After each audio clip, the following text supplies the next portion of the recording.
Nosotros la llamamos Tent City. No todos la llamaban así. Sin embargo, ni era ciudad ni era un pueblo. Era un campamento de trabajo que pertenecía a las granjas freseras Shihi. Tent City no tenía dirección. Se encontraba en Main Street, más o menos a 10 millas al este del centro de Santa María, California.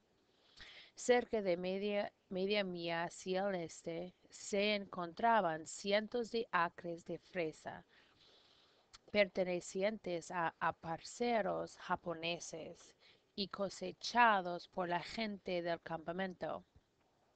Detrás de Tent City había una zona desértica y a una milla hacia el norte el basurero municipal. La mayoría de los residentes del campamento eran hombres solteros, muchos de los cuales, como nosotros, habían cruzado la frontera ilegalmente. También había algunas mujeres solteras y algunas familias, todos mexicanos.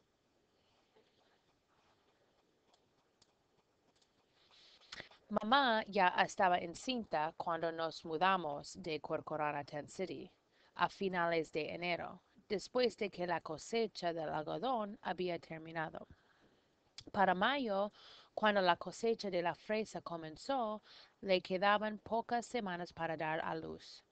Por lo tanto, no podía agacharse y cosechar de rodillas era muy pesado para ella, muy difícil. Así que no acompañó a papá a piscar fresas para Ito, el aparcero japonés. Perdón. Para que alcanzara el dinero, mamá cocinaba para 20 trabajadores que vivían en el campamento.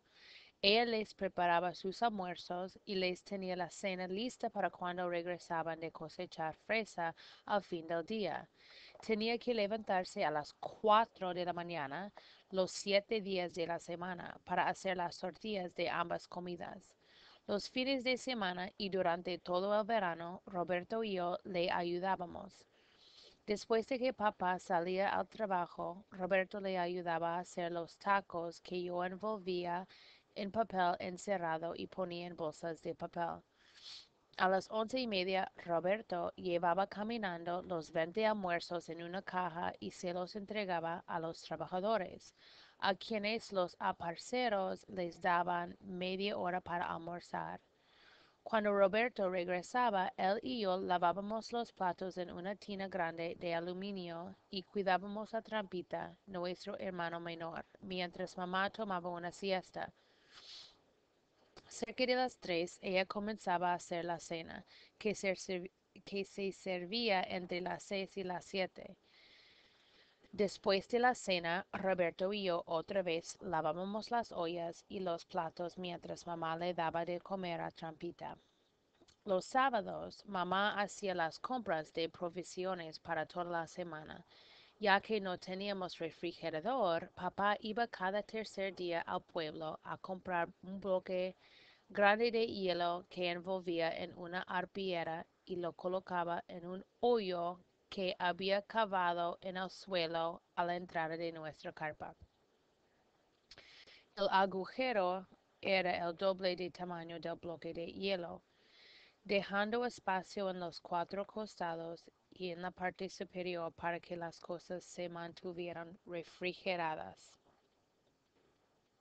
A pesar de que mamá siempre estaba cansada de todo el trabajo que hacía, se aseguraba de que todo estuviera listo para el nuevo bebé. Le pidió a papá que sellara la base textil, la base de la carpa, amontonando tierra alrededor hasta alcanzar una altura de 6 pulgadas, a fin de evitar que alimañas como las serpientes se metieran durante la noche. Cuando papá terminó esto, mamá le rogó que entablara el suelo de la carpa.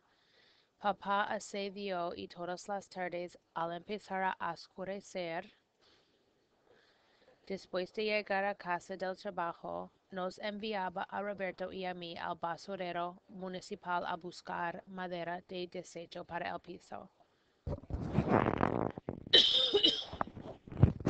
Perdón. Nuestros viajes al basurero siempre eran una aventura. Esperábamos hasta el crepúsculo, después de que el encargado del basurero se fuera, para entrar y llevarnos la madera de desperdicio y otros tesoros que no podíamos comprar por no tener dinero.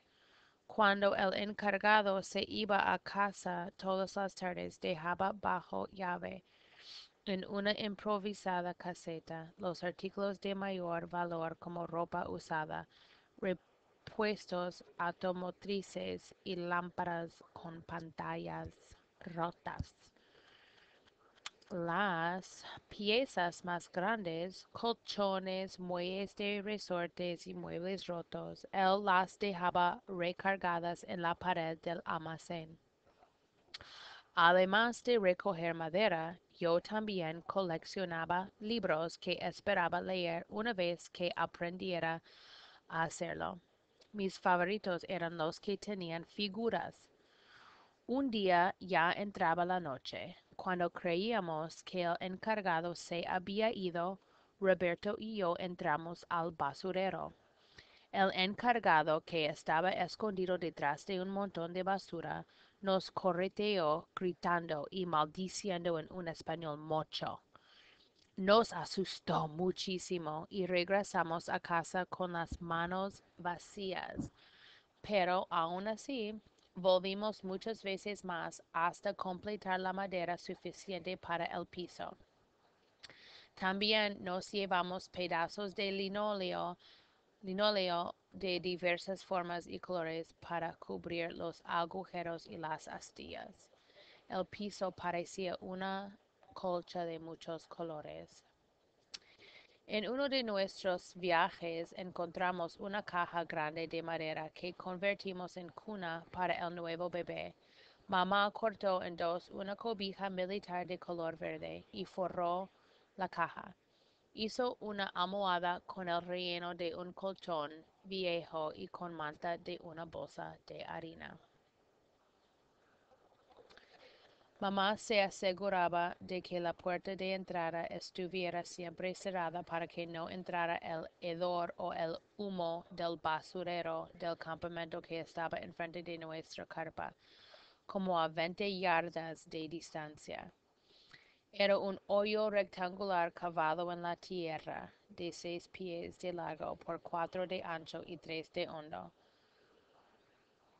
Cuando hacía viento, el mal olor del basurero municipal competía con el de nuestro propio basurero de Tent City.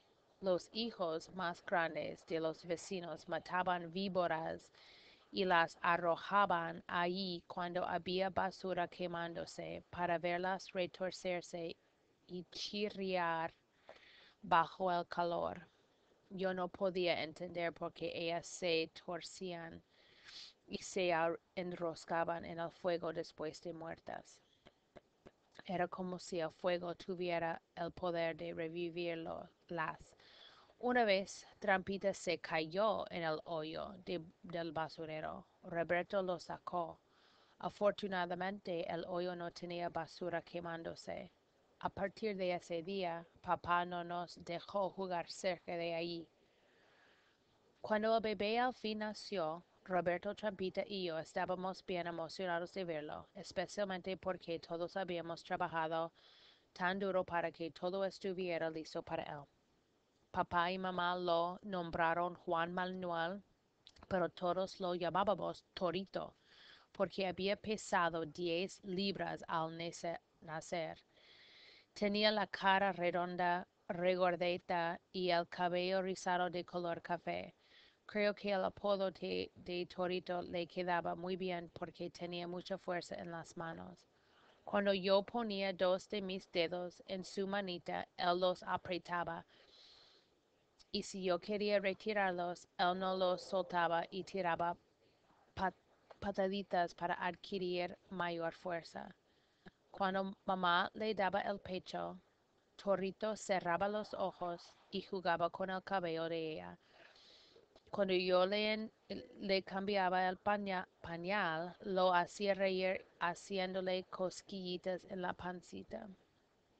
Me gustaba jugar con Torito porque siempre estaba contento y porque me hacía olvidar las calefacciones, las notas de escuela que había sacado en junio, pocos días antes de que él naciera.